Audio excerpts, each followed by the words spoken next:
Alright, hello fun and welcome back to my Fallout 4 Mod Spotlight series, where today we are having a look at the Navy Submachinegun mod, which is being released by user Degenerate Dak. And what this glorious little piece of work looks to add into the game is an absolutely wonderful new submachine gun in the form of course, the Navy Submachine Gun. And I've been having a lot of fun with this thing, as not only is it always just great to have a new SMG in the game, but it is of course based off of a real-world historic weapon, and I always love stuff like that. It's based off of the Swedish K Carl Gustaf M45, which was of course designed and built first back in 1945, and is still used to the present day around the world, so a pretty fun and frankly iconic weapon. So let's jump on over here and have a look at what exactly we're getting in the game with the Navy Submachine Gun, which in its most basic and standard form will do just 17 damage using a 9mm round with a firing rate of 80, range of 107, accuracy of 51, for a not too shabby weight there of 4.8, not too bad in the slightest. And as you can see here, this thing is pretty good looking. It certainly looks the part for a Swedish KM45, and I do love all the details on the thing. You got the gigantic spring back there for the blowback.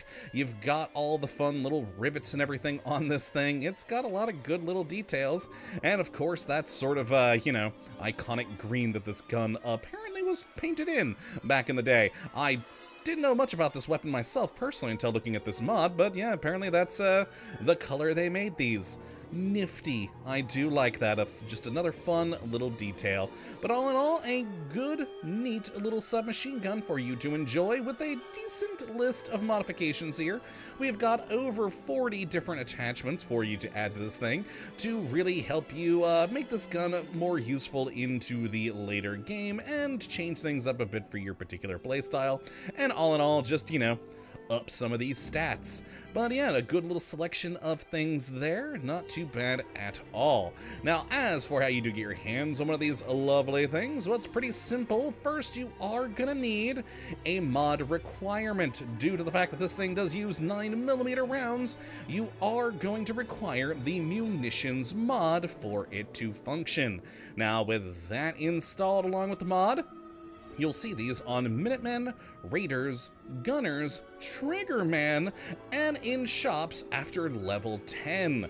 So yeah, pretty much darn near everyone in the Commonwealth will potentially carry one of these guns. So it shouldn't be too hard to get your hands on one after level 10. So a pretty early game weapon here, and I'd say damage-wise and stat-wise, it'll last you pretty good into the mid-game, and with additional perks that you may take for it to help up the damage more, probably a little bit beyond that. Now, besides, of course, the level 10 and all those various people, should also mention quickly, there are two unique versions of the gun out there in the world for you to find, as per usual, with the Degenerate Dak weapon mods. So all good there. So let's jump over here and have a look at the various attachments we do have. Of course, starting with the receiver category, where we got pretty typical stuff in here from the standard on up to the powerful receiver, which base damage-wise, without any additional perks, this thing is just only going to top out at 26, but again, with other perks, you should be able to get that damage up a bit higher. Now, then in the barrel category, we've got a short, a standard, and a long barrel with light versions of each of them, which is always good to see. We then have in the grips category a standard, comfort, sharpshooter grip, and then some interesting ones that are a bit more aesthetic. They seem to have the same stats as the sharpshooter's grip, but one is made of bone material, and the other from a deathclaw hide. So just some nice little additions there that I do like. They're going to do the same as the sharpshooter's grip there, but, you know, give the gun a little bit more unique of a look, and that's always very appreciative. So then in the magazine category, we've got a standard, medium, and quad stack magazine, and only quick eject versions of the standard and the medium. We have no quick eject for the quad stack, but of course that one is going to give you the highest ammo capacity, but yeah, that lower reload speed, sadly. Now, then in the sights category, we've got a pretty typical selection of things here. Not the biggest list, but a functional enough list, where we've got standard iron sights, glow sights, hollow, reflex, short, and if you put some points in science, a thermal scope. Now, then in the muzzle category, we've got either nothing, a flash hider, compensator, muzzle booster, muzzle brake, or of course, a suppressor if you want to be a bit sneaky with this thing. And then we have the accessory category, which we saw recently from another Degenerate deck mod, and added in some fun things, like the laser light and VATS targeting module, along with a flashlight and bipod for just some, you know, additional fun things in there to have. And of course, this one increasing the aim down sight accuracy. Always nice with a bipod. And then finally, we have the stock category here, where we've got either nothing, a folded stock, unfolded stock, full stock, recoil compensating, or marksman stock, which I think is my favorite. So, you know, looks like the unfolded one, but just with an extra little bit of padding bolted onto the top. I don't know why, but that amuses me. Much more than just the full stock. That just seems boring. This one's fun, though. I like it. I like it. And yeah, those are the modifications for this gun. Certainly never going to be anything too crazy powerful, even with various perks that you can put in to help up the damage, but still a very useful submachine gun for the early to mid-game. And again, with perks, you can probably get it a little bit later into that, especially with the rate of fire on this thing. If you are really into, you know, full auto weapon characters, with the rapid fire receiver on there, this thing can fire pretty darn quick. But let's take a look at the standard version of the gun and get in some shots. Oh, wait, I gotta reload. I could have sworn I reloaded before starting. Oh, well, there we go.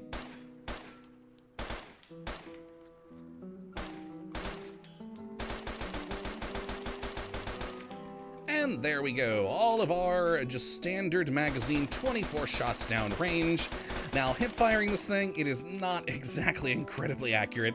You can see our reticule, just how wide of an area that thing is shooting, and it does have a fair amount of kick.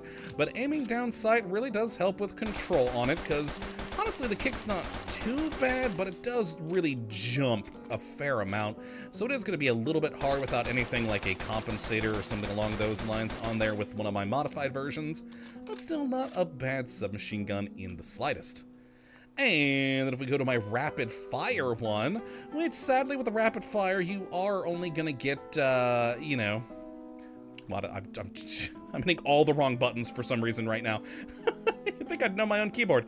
But yeah, you're only going to get 21 damage out of the rapid fire on here, but with its rate of fire in that quad stack magazine, plus, you know, with the right perks for full auto damage, it'll still do pretty darn good. So let us, of course, take a look at that one next. Plus, we got the Deathclaw grip, and that's just fun.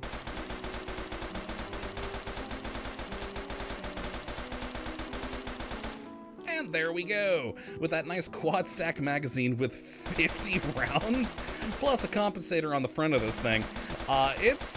It's pretty sweet. You can put a lot of bullets downrange into your enemy with some pretty decent accuracy, and it's not bad.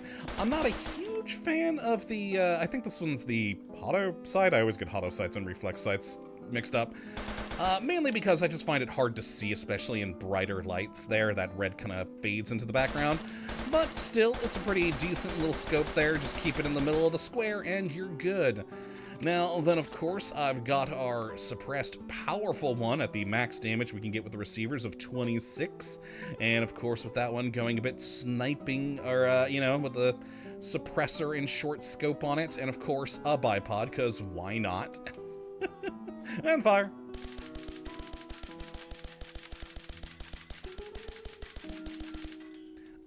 Yes. A support sniper fully automatic submachine gun? Good times.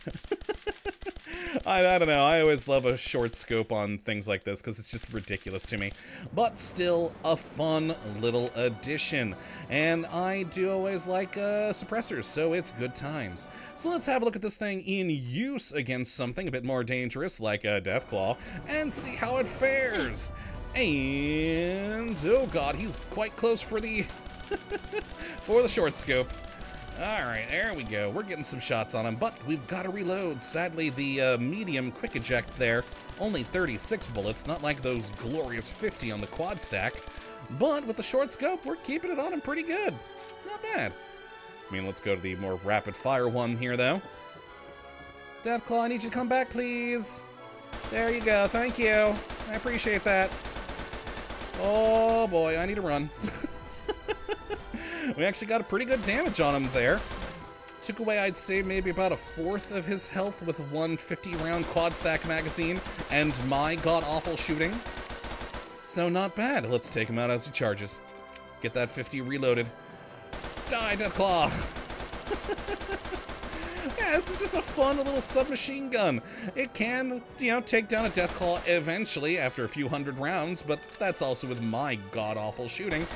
And overall, it's just a fun weapon. I do always love having more historic guns being added into the game, and it's nice seeing some more foreign weapon designs. We get so often just American historic guns, so pretty cool to get a Swedish one in here, and it was fun for me too, because I had to look this gun up, because I didn't really know too much about it beforehand, and I always do love learning more things about historic weaponry. So if you'd like to take a look at this mod for yourself, which I'd certainly recommend you go and do, you can have a look at the link in the description of the video, as per usual.